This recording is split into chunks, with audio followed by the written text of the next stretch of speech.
மகிழ்ந்து களி கூறுங்க. இயேசு கிறிஸ்து நாமத்தில் கேட்கிறோம் ஜீவனுள்ள பிதாவே. ஆமென், ஆமென், ஆமென். அல்லேலூயா, ஆமென், ஹல்லேலூயா. ஸ்தோத்திரம்.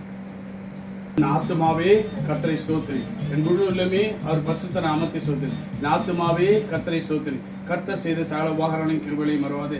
ஏனென்றால் நம் அக்கிரமங்கள் எல்லாம் மன்னித்தார், நோய்கள் எல்லாம் குணமாக்கினார், பிராணனை அழிக்கு விலக்கி மீட்டினார், இறக்கினால் முடிசூட்டினார், நன்மையினால் வாய் திருப்தியாக்கினார், கழுக்கு சமானமாக வாழ்வது மாற்றினார், ஒடுக்கப்படுகிற யாவருக்கும் நமக்கும் நீதி ராஜி செய்தார். ஆகையால் என் ஆத்துமாவே கர்த்தரை ஸ்தோத்திரி, என் முழு உள்ளமே அவர் பரிசுத்த நாமத்தை ஸ்தோத்திரி. என் ஆத்துமாவே கர்த்தரை ஸ்தோத்திரி, கர்த்தர் செய்த சகல உபகாரங்களை மறவாதே.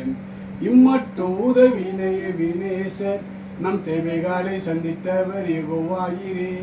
இன்றும் என்றும் நம்மோடு இருக்கும் இம்மானுவேலர் அவரே. ஆமென்.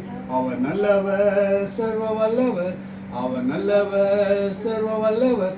அவர் கிருபை என்றும் உள்ளது, அவர் கிருபை என்றும் உள்ளது, அவர் கிருபை என்றும் உள்ளது. ஆமென், அல்லேலூயா. இயேசு நம்மை ஆசீர்வதித்து நம்மை காப்பாராக.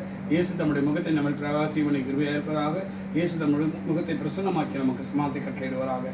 பிதாவாகி தேவனுடைய அன்பு தயவும் கர்த்தராகிய இயேசு கிறிஸ்துவின் கிருபையும் சமாதானமும் பரிசுத்த ஆவியாருடைய அபிஷேகம் அன்னைக்கும் கர்த்தராகிய இயேசு கிறிஸ்து வருகை மட்டும் நம்ம அனைவரோடும் இருப்பதாக. ஆமென், ஆமென்.